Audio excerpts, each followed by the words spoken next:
इस प्रकार का हो कि साइन पे पावर mx गुना कॉस पे पावर nx, ठीक है। तो पहली बात क्या बताया था ना कि अगर m ऑड हो, मतलब साइन पर पावर अगर ऑड हो, पहला रूल क्या पढ़े थे ना कि साइन का पावर, साइन x का पावर यदि ऑड हो, ठीक है, odd positive integer, odd positive integer जिसको बोलते हैं विषम धनात्मक पूर्णांक, विषम धनात्मक पूर्णांक, अगर ऐसा हो तब cos x को कुछ मानते थे कि cos x बराबर z माने, ऐसा कुछ बोले, ठीक है। तो इसका डिस्कशन कर चुके। फिर दूसरा क्या बोले थे कि अगर cos x का पावर अगर ऑड पॉजिटिव इंटीजर हो, लिखते नहीं है ऑड पॉजिटिव इंटीजर, तब साइन x को कुछ मानो, ठीक है। अगर दोनों का पावर ऑड हो तो किसी को भी मान लो, कोई दिक्कत नहीं है, लेकिन कैलकुलेशन कम करने के लिए जिसका पावर ज़्यादा हो उसको मानो, ठीक है। अब दूसरी बात क्या है, जिसको रूल नंबर 3 बोल दो या फिर जो अलग बोल दो कि अगर मान लो कि साइन का पावर ना तो ऑड है, कॉस का पावर भी ऑड नहीं है, ठीक है, दोनों में से किसी का पावर ऑड नहीं है, तो फिर m और n को जोड़ के देखो, ठीक है, m और n को जोड़ो, ठीक है। तो यही बोल सकते हो कि यदि m और n, या फिर बोलो कि यदि साइन x और cos x दोनों का पावर ऑड नहीं हो, दोनों का पावर ऑड पॉजिटिव इंटीजर नहीं हो,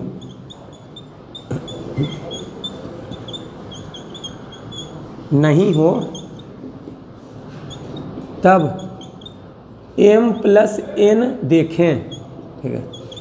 तभी दोनों के पावर को जोड़ के देखना, m और n को जोड़ना, ठीक है। अच्छा, रूल बनाया जरूर है, लेकिन फिर बोलते हैं ज़्यादा रिलेवेंट नहीं है, ज़्यादा काम नहीं देता है, भूल जाता है लोग रूल, ठीक है। काम तो वही देता है जो तुम्हारे मन में चलेगा एट इंस्टेंट, ठीक है, तुरंत। तो m और n को जोड़ कर देखो, ठीक है। तो पहला, यदि m प्लस n, यदि m प्लस n एक सम ऋणात्मक पूर्णांक हो, सम ऋणात्मक पूर्णांक हो,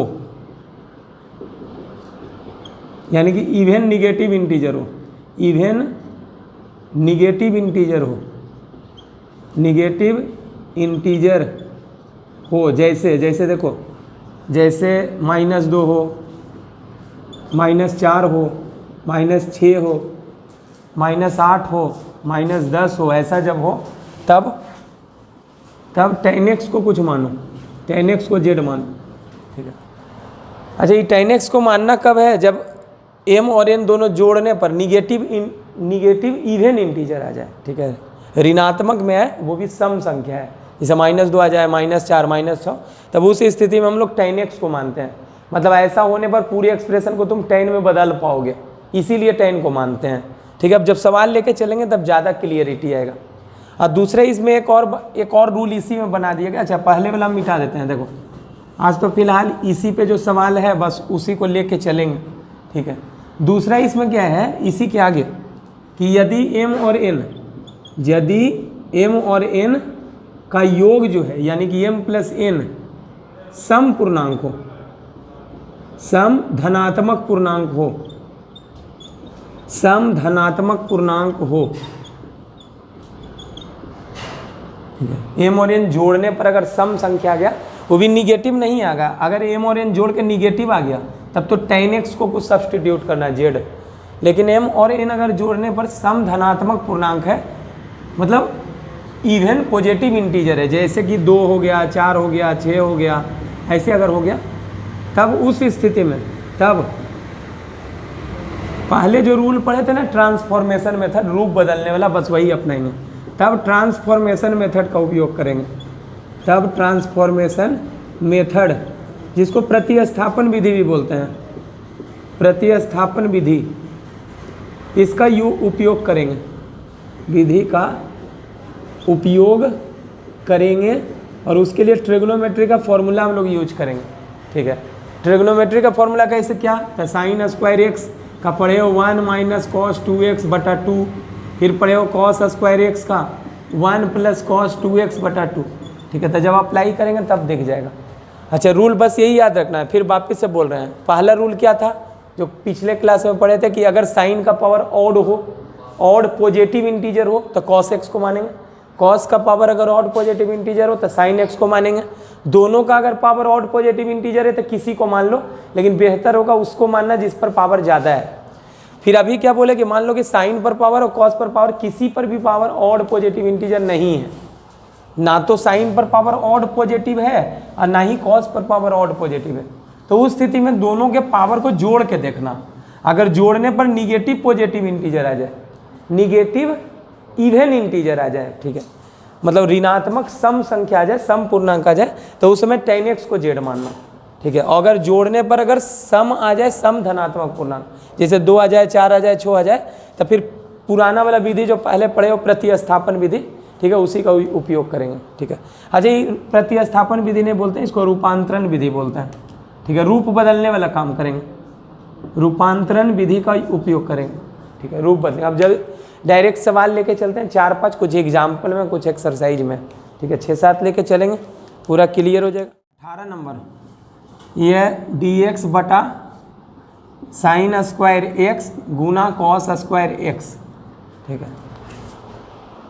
देखो बिना रूल का अगर सोचोगे तो बस यही सोचना कि क्या तुम किसी चीज़ को अभी मान सकते हो।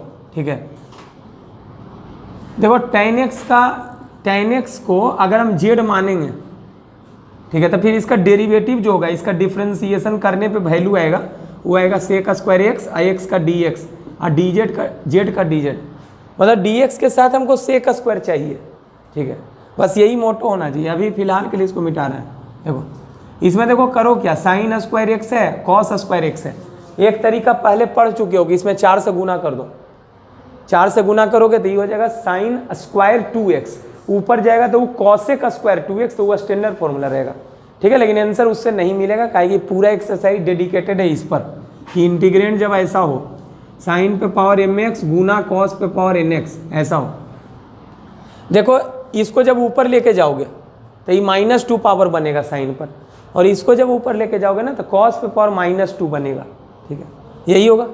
तो -2 और -2 जोड़ोगे तो -4 आएगा। ठीक है, तो m प्लस n जोड़ने पर कितना यहाँ आ रहा है, यहाँ m और n जोड़ रहे हो इस स्थिति में। ठीक है, तो फिर ये आ रहा है -4, और -4 क्या है, निगेटिव इवन इंटीजर।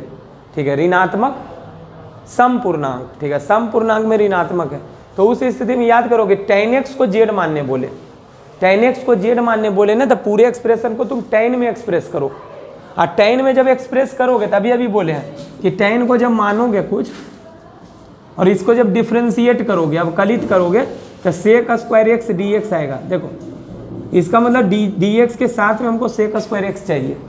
ठीक है, तो पहले उस रूप में सेट ही कर लो।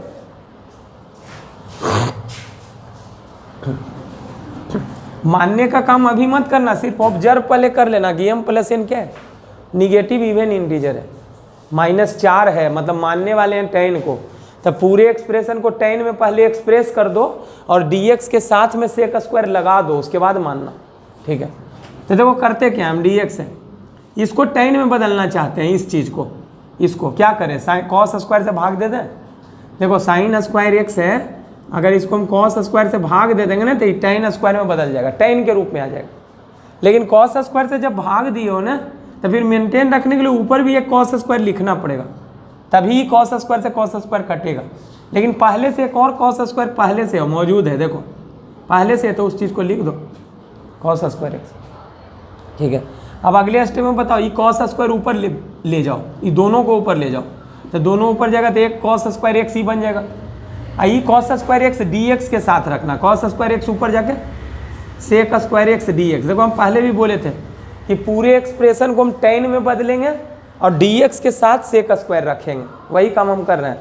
4-5 सवाल जब बना देंगे तो खुद आइडिया हो जाएगा। ठीक है, फिर रूल भूल जाना, फिर डायरेक्ट सोचना कि क्या पूरे एक्सप्रेशन को tan में बदल सकते हो और dx के साथ सेक स्क्वायर रख सकते हो क्या, बस ट्राई करना, बन जाएगा। ठीक है, अच्छा यहाँ तो tan स्क्वायर हो गया, ये tan स्क्वायर एक्स। ठीक है, अच्छा अब देखो इस सेक स्क्वायर एक्स को tan में बदल दो, तो फॉर्मूला पढ़े हो सेक स्क्वायर थीटा बराबर 1 प्लस tan स्क्वायर थीटा, यही पढ़े हैं। देखो ये लिखे क्या है, सेक स्क्वायर एक्स, बस टेन के रूप में, और नीचे क्या है, टेन स्क्वायर एक्स, यहाँ है सेक स्क्वायर एक्स गुना डी एक्स लिख दिए। ठीक है, सॉल्यूशन बस इधर है, इधर। अब देखो ये पूरे में, देखो ये पूरा एक्सप्रेशन टेन के रूप में है, तो टेन को कुछ मान लो, तब लिखते हैं माना tan x equal to z, ये टेन एक्स को जेड मान रहे हैं हम। ठीक है, तो दिस इम्प्लाई, इसका डिफ्रेंसिएशन करेंगे टेन एक्स का, तो इधर भी करोगे जेड का।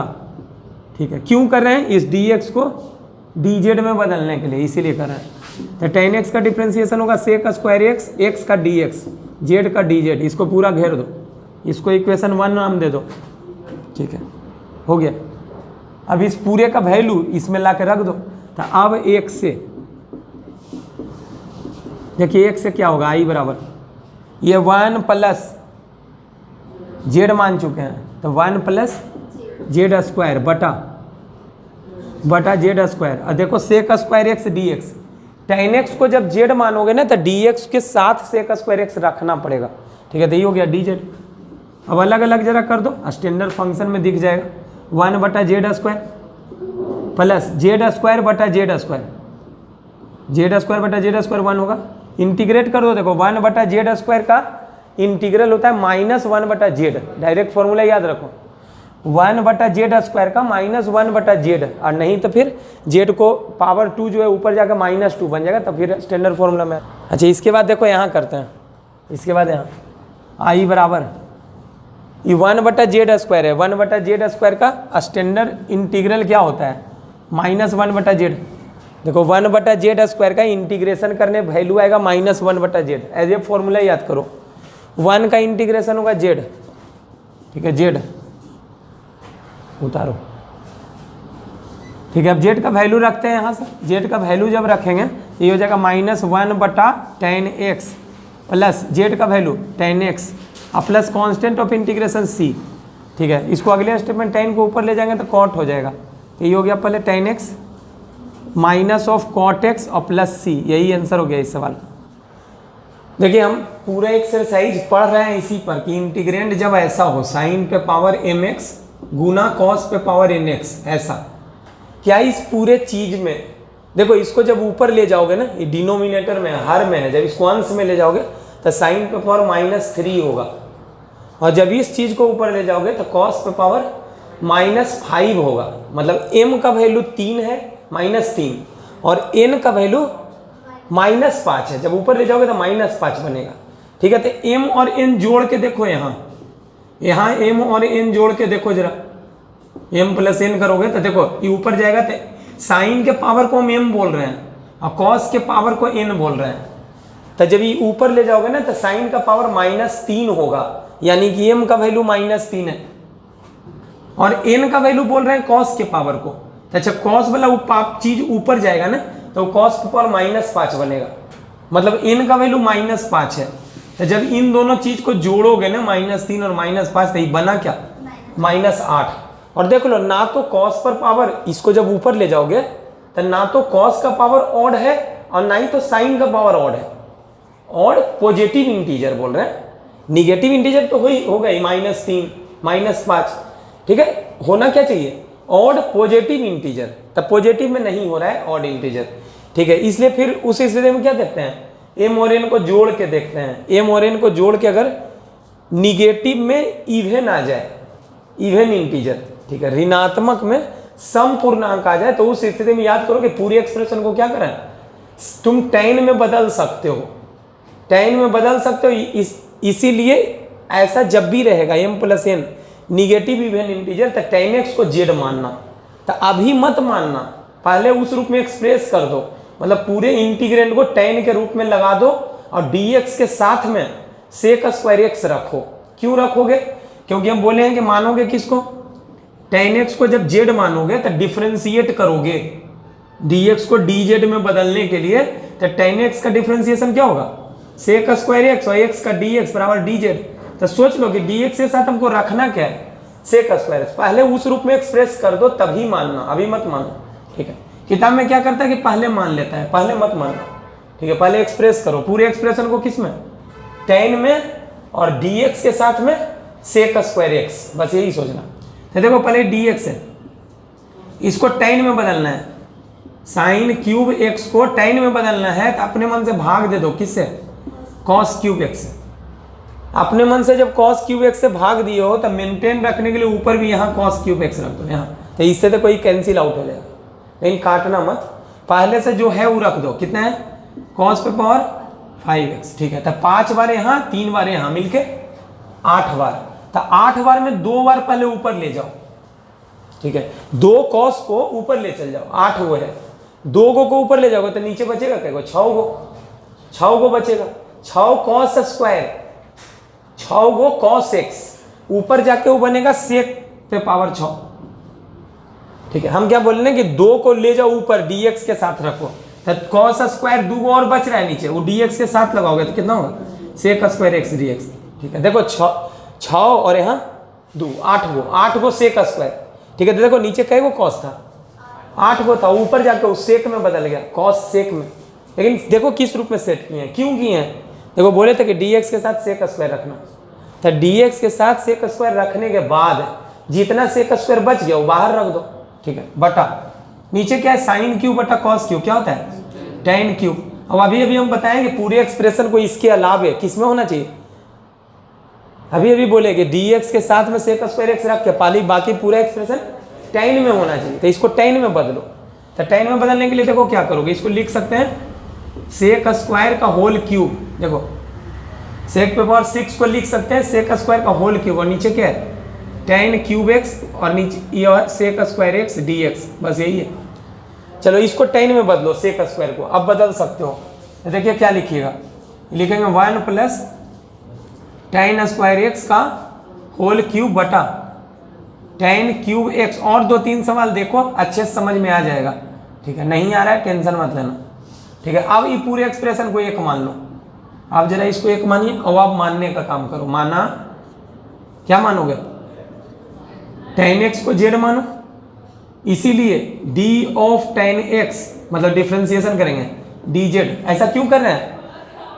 dx को dz में बदलने के लिए, कहा कि पूरा एक्सप्रेशन जो हो जाएगा वो z में हो जाएगा, तो x के रेस्पेक्ट में इंटीग्रेट नहीं हो पाएगा, तो z के रेस्पेक्ट में करेंगे, ठीक है। तो बताओ से tan x का डेरिवेटिव सेक स्क्वायर x और x का dx बराबर dz। ये पूरे को बोले थे कि घेर देना। अब आप चलो 1 से, अब 1 से नाउ फ्रॉम इक्वेशन 1, आई बराबर क्या होगा? देखो 1 प्लस tan स्क्वायर एक्स, लेकिन tan को क्या माने हो? z, तो ये हो जाएगा 1 प्लस z स्क्वायर का होल क्यूब बटा z क्यूब, और यहाँ देखो sec square x dx, sec square x dz, ठीक है। अब इसको एक्सपेंड करो, a प्लस b का होल क्यूब, क्या होता है? a प्लस b का होल क्यूब, याद होगा? चलिए उसको लिखो, इसका फॉर्मूला आप लिखने वाले हैं, a प्लस बी का होल क्यूब, क्या होता है? a क्यूब प्लस बी, यहाँ लिख देते हैं पहले। देखो a प्लस बी का होल क्यूब का फॉर्मूला होता है a cube plus b cube plus 3a square b और प्लस 3ab स्क्वायर, ऐसे याद है? इस रूप याद होगा, ठीक है। तो लिखे जरा a क्यूब का मतलब 1 का क्यूब, 1 प्लस बी क्यूब, तो बी क्यूब का मतलब z स्क्वायर का होल क्यूब, कितना होगा? z पे पावर 6 प्लस क्या होता है? 3a स्क्वायर b, ठीक है। 3a स्क्वायर b का मतलब 3 गुना a स्क्वायर का मतलब 1 का स्क्वायर, तो 1 होगा। 3 गुना 1 का स्क्वायर गुना z स्क्वायर, तो इतना होगा 3z स्क्वायर, देख लो। अब प्लस 3ab स्क्वायर, तो 3a कितना है? 1 गुना b स्क्वायर, तो b स्क्वायर करो z पे पावर 4 हो जाएगा, तो इतना आ जाएगा 3z पे पावर 4 बटा कितना है? बटा है z क्यूब, और यहाँ dz, यही है ना, ठीक है। अलग अलग जरा कर लो, इसको अलग अलग करिए, यहाँ लिखते हैं, इसके बाद समझ जाना। नीचे दिख रहा है यहाँ,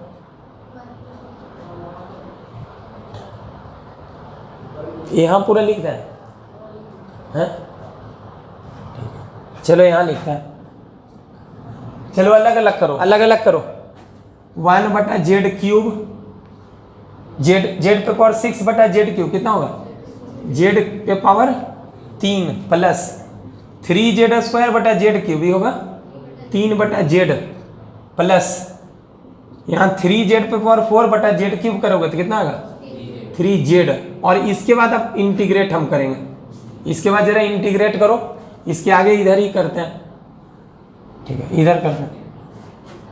चलो करो, देखो पहले z पे पावर 3 है, ऊपर जाएगा तो z पे पावर -3 होगा, तो z पे पावर -3 का इंटीग्रेशन कैसे करोगे? z पे पावर -3 में एक जोड़ोगे तो कितना होगा -2/-2, जो ऊपर रहता है वही आता है ना, ठीक है। फिर प्लस z क्यूब का तो है z पे पावर 4/4, इसका ये 3/z है, 3/z में 3 को बाहर कर लो, 3 को बाहर करोगे ना तो 1/z बचेगा, और 1/z का होता है log ऑफ mod z, याद होगा वो स्टैंडर्ड फॉर्मूला है, ये होगा log ऑफ mod z, ठीक है सही है, इसका कर लिए। ये 3z का होगा 3 बाहर, और z का होगा z² plus constant of integration c। अब बस मेरा काम क्या है, z के जगह पे tan x रखना, ठीक है। तो इसको बोले ऐसे लिख दो -1/2, ये लिख दिया /2, बोला माइनस को ऊपर लेके चल गए। z पे पावर कितना है -2, z पे पावर -2 का मतलब tan x पे पावर -2, tan x पे पावर -2, देखो tan पे पावर -2 ऐसे, ठीक है। ये नीचे चल जाएगा अगले स्टेप में, प्लस फिर ये लिखो tan पे power 4x/4 plus 3 log z का मतलब tan, जहां जहां z है वहां वहां रखो, plus 3/2 tan² x plus c। चलो इसको और सजा लो थोड़ा सा, ठीक है। इधर का रब कर देते हैं, मिटाते हैं, ठीक है, इधर का पूरा मिटा देते हैं।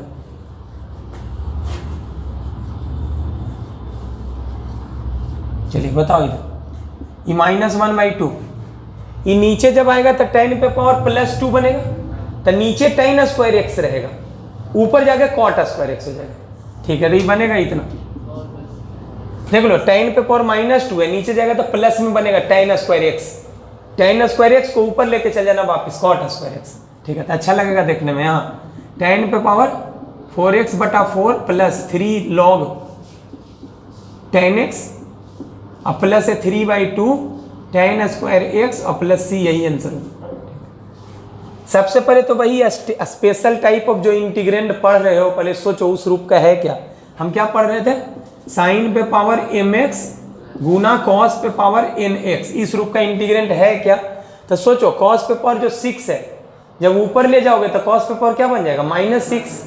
तो देखो साइन का पावर है 4, मतलब m का वैल्यू यहाँ कितना है 4 है, साइन का पावर जो है वो 4 है, मतलब m 4 है। ये कॉस को जब ऊपर ले जाओगे ना तभी इस रूप का दिखेगा, तो ये कॉस को ऊपर ले जाओगे तो -6 पावर बनेगा।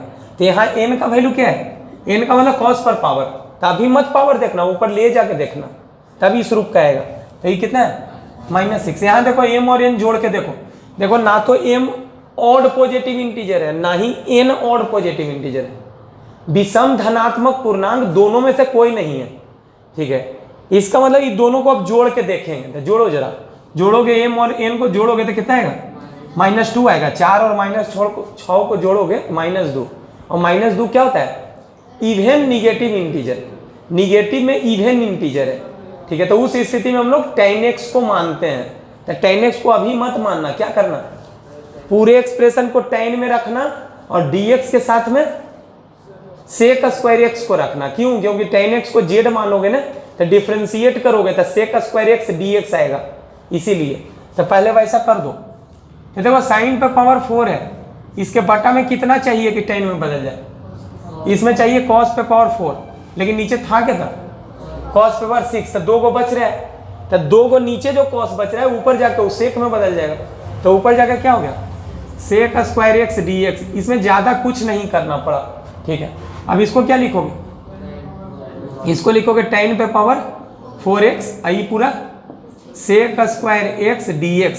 अब मानो जरा, अब मानने का काम करो, इसका कोई काम नहीं है, ठीक है। मानो इसको 1 मान लो पहले, चलिए मानिए, माना tan x बराबर z, tan x को z मानो, तो दोनों और आप कलित कर दो, बोलो tan x का डेरिवेटिव sec² x dx बराबर dz, इसको घेर दो और फिर 1 में जाके वैल्यू रखो, ठीक है। तो अब 1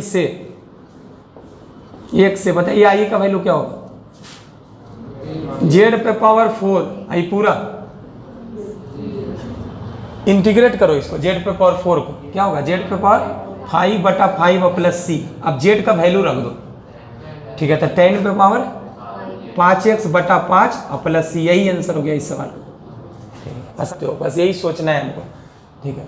पहले ही देखो कॉस पे पावर है, कॉस का में रूट है, अलग अलग रूट दे दो, कॉस एक्स पर रूट अलग और साइन पे पावर 5x का रूट अलग। तो कॉस एक्स पर जब रूट दोगे ना तो कॉस पे पावर वो एक्चुअल में हाफ होगा। देखो ऊपर कॉस एक्स पर रूट दोगे ना तो कॉस पर पावर हाफ, रूट का मतलब ही होता है पावर हाफ। इस पर जब रूट दोगे ना, साइन पे पावर 5x का रूट दोगे ना, तो अगले स्टेप में इसको लिखोगे साइन 5x पे पावर कितना, हाफ। ये हाफ जो ये 5 से ये पावर आपस में गुना हो गया, पावर बना देगा क्या 5/2। 5 का गुना जब 1/2 से करोगे ना तो पावर 5/2 हो जाएगा। तो नीचे क्या बनेगा, साइन पे पावर 5/2x। देखो रूट गायब कर दिए, रूट गायब कर दिए, रूट का मतलब होता है पावर 1/2। तो पावर 1/2 इस पर भी दिए और पावर 1/2 इस पर भी दिए, तो इतना हो गया, समझ गए। अब देखो क्या कॉस या साइन दोनों में से किसी का पावर ऑड पॉजिटिव इंटीजर है। ऑड पॉजिटिव इंटीजर किसको बोलते हैं, 1 को, 3 को, 5 को, 7 को। तो ऐसा तो कुछ भी नहीं है। तो उस स्थिति में क्या देखते हैं, साइन का पावर और कॉस का पावर जोड़ के देखते हैं, ठीक है। तो जरा देखो इसको पहले ऊपर ले जाओ, तो ऊपर ले जाओगे तो साइन पे पावर क्या बन जाएगा, -5/2x इतना है। अब गुना में क्या है, कॉस का पावर 1/2x। अब देखो ये इस रूप का है जो स्टैंडर्ड हम लोग पढ़ रहे हैं, साइन पे पावर mx गुना कॉस पे पावर nx। देख के देखो m है इतना और n है इतना, तो यहाँ देखो m + n क्या है, m + n अगर देखोगे ना तो m कितना है -5/2, मतलब -2.5 में जोड़ रहे हो कितना, आधा जोड़ रहे हो तो कितना बचेगा, -2.5 में आधा जोड़ोगे तो क्या -2।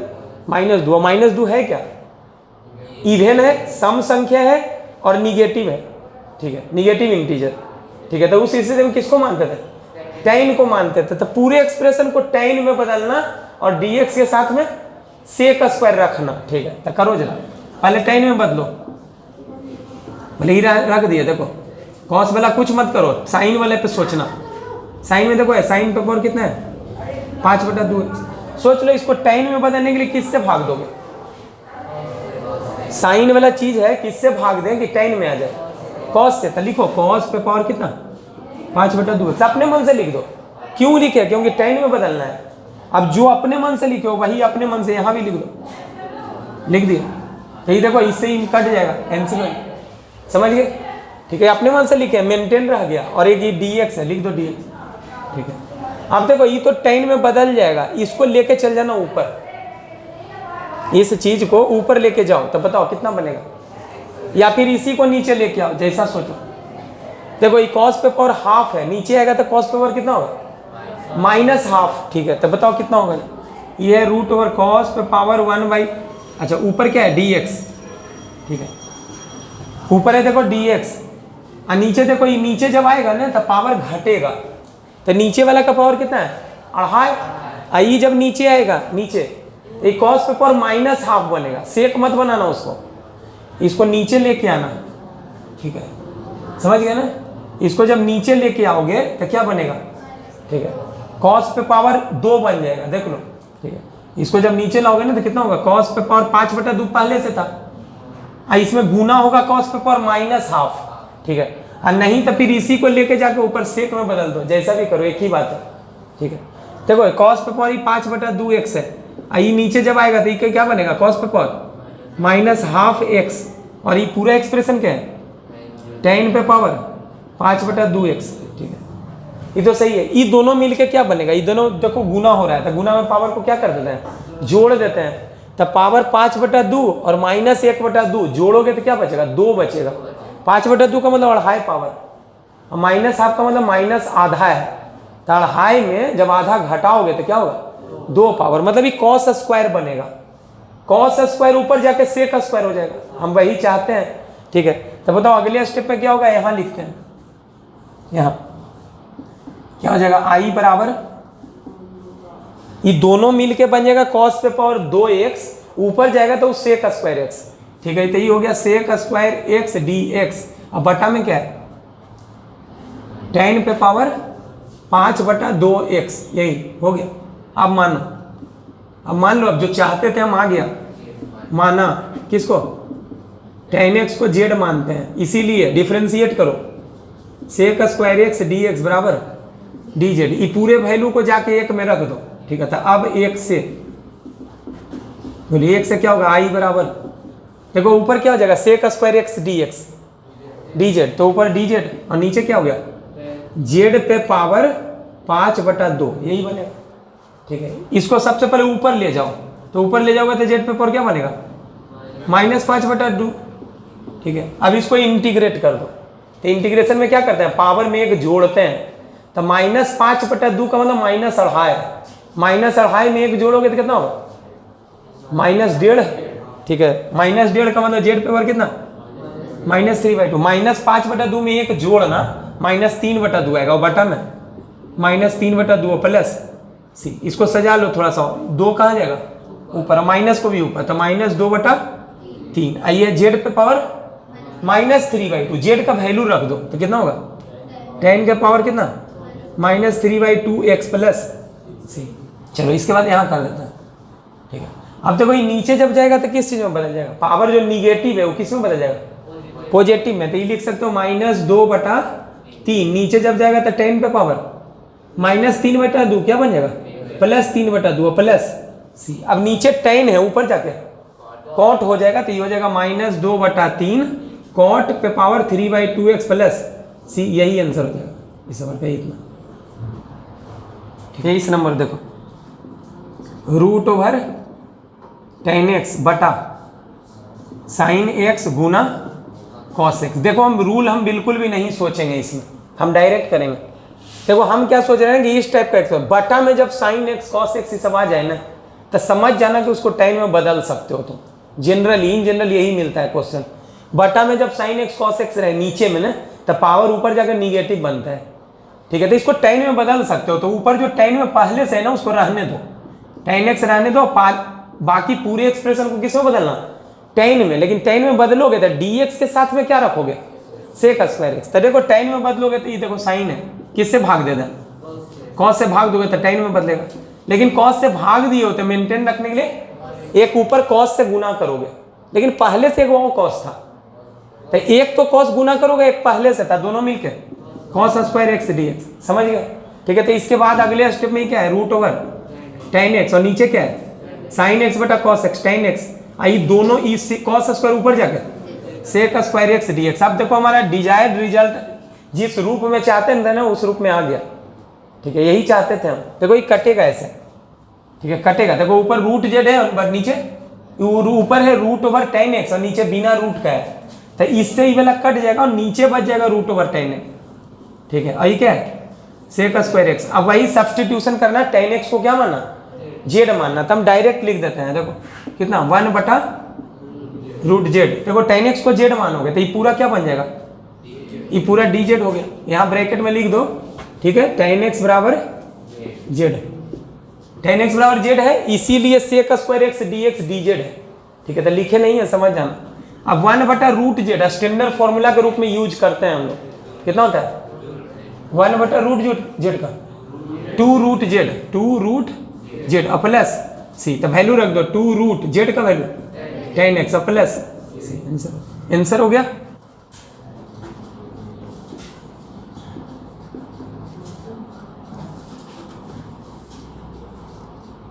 चौबीस में क्या है, साइन पे पावर 6x प्लस कॉस पे पावर 6x बटा है sin² x गुना है cos² x dx, यही है।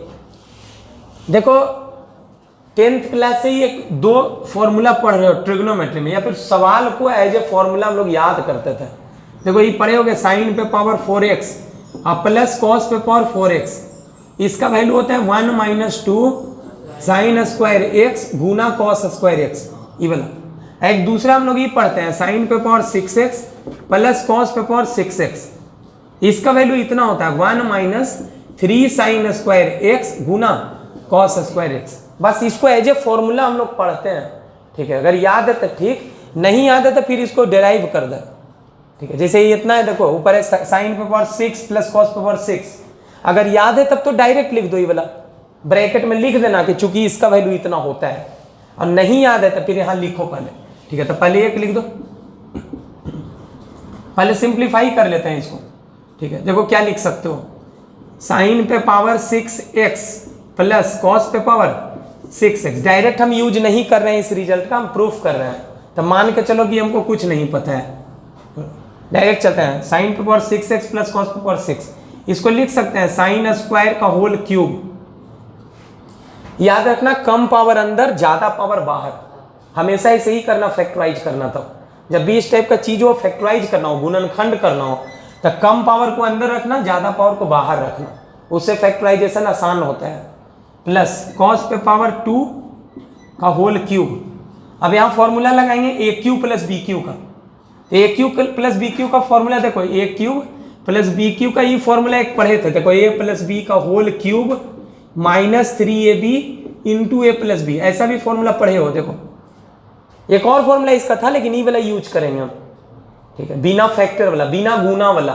एक और फॉर्मूला ऐसा पढ़े थे इसका, ए प्लस बी गुना a square minus a b plus b square, लेकिन इसका यूज नहीं कर रहे हैं हम, इसका करेंगे, ठीक है। इसका तो करो जरा, ए के जगह पे ये साइन स्क्वायर, अब बी के जगह पे कॉस स्क्वायर, ठीक है। तो ए का क्यूब प्लस बी का क्यूब, तो लगाओ फॉर्मूला ए प्लस बी का होल क्यूब, लिखो ए प्लस बी का होल क्यूब, लिख दिए, ये लिख दिया, माइनस 3 इंटू ए इंटू बी, तो ये कितना है साइन स्क्वायर एक्स गुना कॉस स्क्वायर एक्स, और फिर गुना में क्या है ए प्लस बी, तो यहाँ लिख देते हैं ए का मतलब sine square x plus cos square x. ऐसा ही क्यों यूज किए, क्योंकि sine square plus cos square 1 जानते हैं, तो sine square plus cos square का वैल्यू अगले स्टेप में 1 रखेंगे, तो 1 का क्यूब, तो 1 का क्यूब, 1 पे कुछ भी पावर देंगे 1, इसका value sine square plus cos square का वैल्यू 1, तो 1 का गुना इससे जब होगा, ठीक है, तो जो है वही बचेगा, 3 गुना साइन स्क्वायर एक्स गुना कॉस स्क्वायर एक्स, यही है ना। और इसका गुना किससे होना है 1 से होना है, ये 1 है इसका वैल्यू, तो इसका गुना जब 1 से करोगे तो फर्क नहीं पड़ेगा, यही बचेगा। देखो इतना आ गया, बस इस चीज को वहां रख दें, ठीक है, इसी चीज को वहां रखेंगे, समझ गए। अब रखते हैं, अब 1 से चलते हैं, आई बराबर बोलो क्या होगा, इसका वैल्यू रखो कितना 1 माइनस 3 साइन स्क्वायर एक्स गुना कॉस स्क्वायर एक्स, रख दिया डी एक्स बटा नीचे वाला वैल्यू रख दो कितना साइन स्क्वायर एक्स गुना कॉस स्क्वायर एक्स, सही है ना। अब चलो अलग अलग कर दो, अलग अलग करो जरा, ठीक है। बोलिए फिलहाल के लिए ये सब मिटा देते हैं, मिटा देते हैं कि नहीं मिटा, रहने देते हैं, चलो अलग अलग करो। 1 बटा कितना 1 बटा ई वाला कितना साइन स्क्वायर एक्स गुना कॉस स्क्वायर एक्स, यहाँ डी एक्स माइनस ई वाला माइनस, इतना बटा इतना करोगे तो सिर्फ क्या बचेगा 3 बचेगा, ये तो कट जाएगा, तो 3dx। तो 3dx को इंटीग्रेट करने में झमेला नहीं है, दिक्कत इसमें है।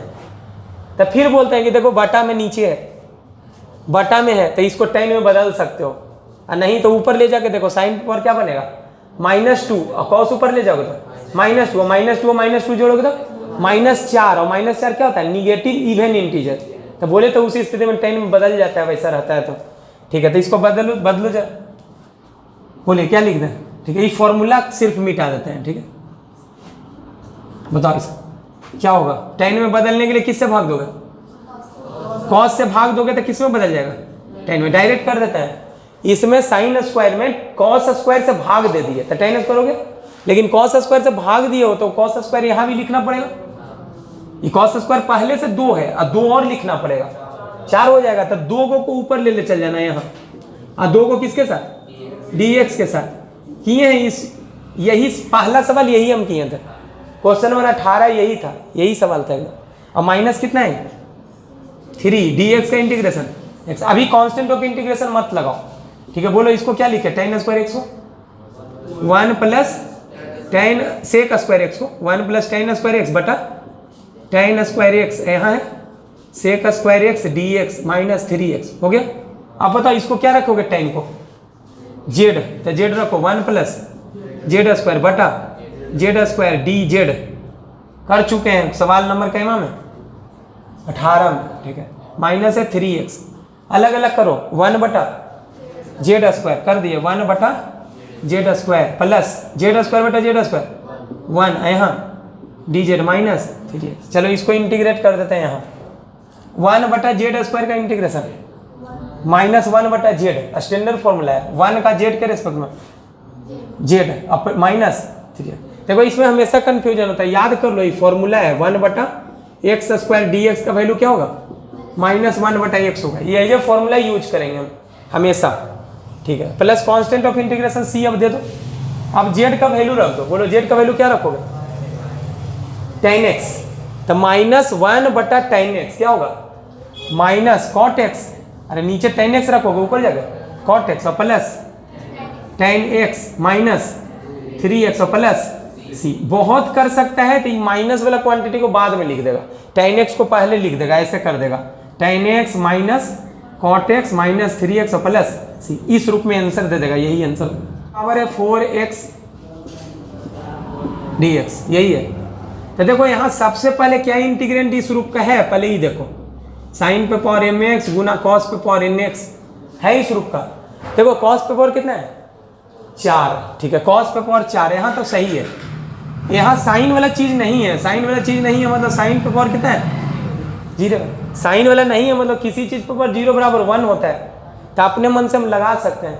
यहाँ पर देखो m और n दोनों में से कोई ऑड पॉजिटिव इंटीजर नहीं है, तो इन दोनों को जोड़ के देखो m और n को 4 निगेटिव इवन इंटीजर भी नहीं है, निगेटिव इवन इंटीजर रहता था 10 को मानते थे, यहाँ क्या है पॉजिटिव इवन इंटीजर। और पॉजिटिव इवन इंटीजर जब आ जाए तो उस समय रूपांतरण विधि लगाते हैं, ट्रांसफॉर्मेशन मेथड।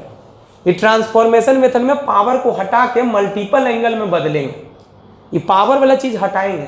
तो ये तरीके ही तो हम पिछले एक्सरसाइज में भी किए हैं, इसको ऐसे लिख सकते हो, ऐसे लिख सकते हैं।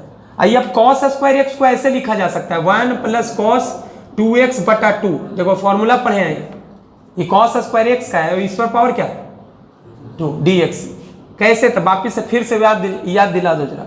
ये 1 + cos 2θ क्या पढ़े थे, ये पढ़े थे 2 cos² θ, तो यहाँ से गुना में 2 इधर आते भागा में, तो यहाँ से बताओ cos² θ का वैल्यू क्या होगा, ये होगा 1 + cos 2θ, मतलब यहाँ जितना है उसका दुगुना बटा में 2 ई वाला 2 गुना वाला भाग में, बस वही यूज किए।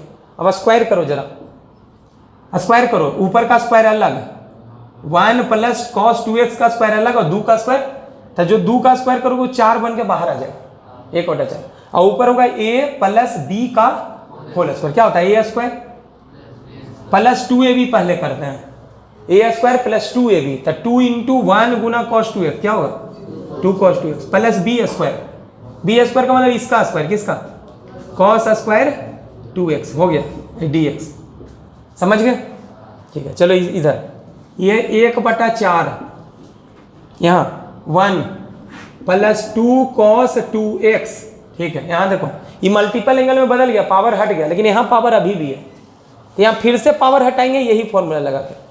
cos² θ क्या होता है 1 + cos 2θ, मतलब यहाँ जो भी है उसका दुगना और बटा 2, तो लगाओ इसमें, देखो यहाँ 2x है तो इसका दुगना कितना होगा 4x हो जाएगा, ठीक है। लगाओ इसमें फॉर्मूला लगाने बोल रहे हैं, ये वाला cos² θ क्या होता है 1 + cos 2θ/2, तो लगाओ 1 + cos 2θ, 2θ कितना होगा 4x/2 का होल dx। चलो भिन्न का जोड़ करो जरा, लघुत्तम बोलो क्या होगा 2 का गुना 1 से 2 + 2 2 दूनी 4, 4 cos 2x plus 1 + cos 4x dx।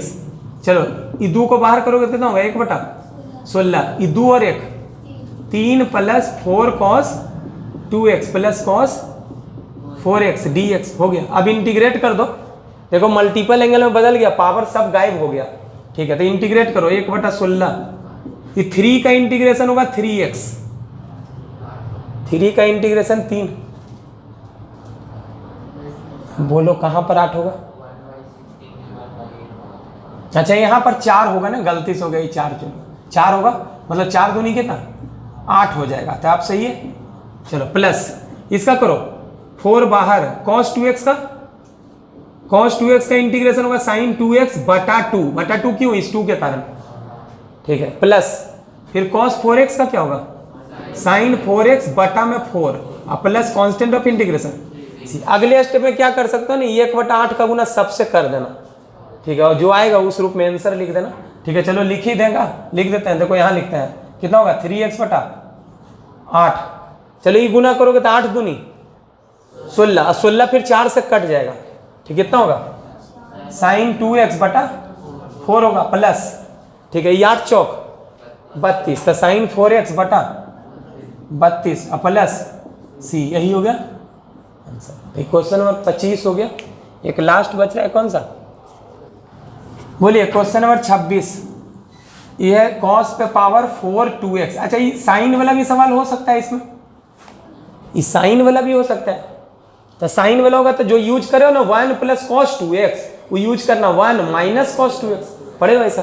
बोलो सबसे पहले क्या करें, पावर देखो क्या है 4, तो एकमात्र तरीका है क्या, ट्रांसफॉर्मेशन मेथड, रूपांतरण विधि, सब्स्टिट्यूशन से नहीं बनेगा, ठीक है। तो क्या करें, cos स्क्वायर 2x का लिख दे होल स्क्वायर ऐसे, ठीक है।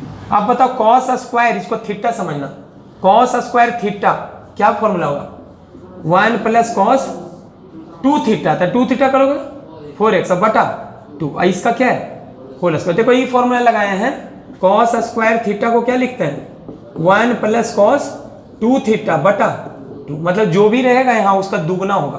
तो देखो यहाँ 2x है तो उसका दुगना क्या होगा, जरा स्क्वायर करो, अब ऊपर का स्क्वायर अलग नीचे का स्क्वायर अलग, तो नीचे का जब स्क्वायर करोगे तो 4 बाहर आ जाएगा, a प्लस बी का होल स्क्वायर क्या होता है a square plus b square,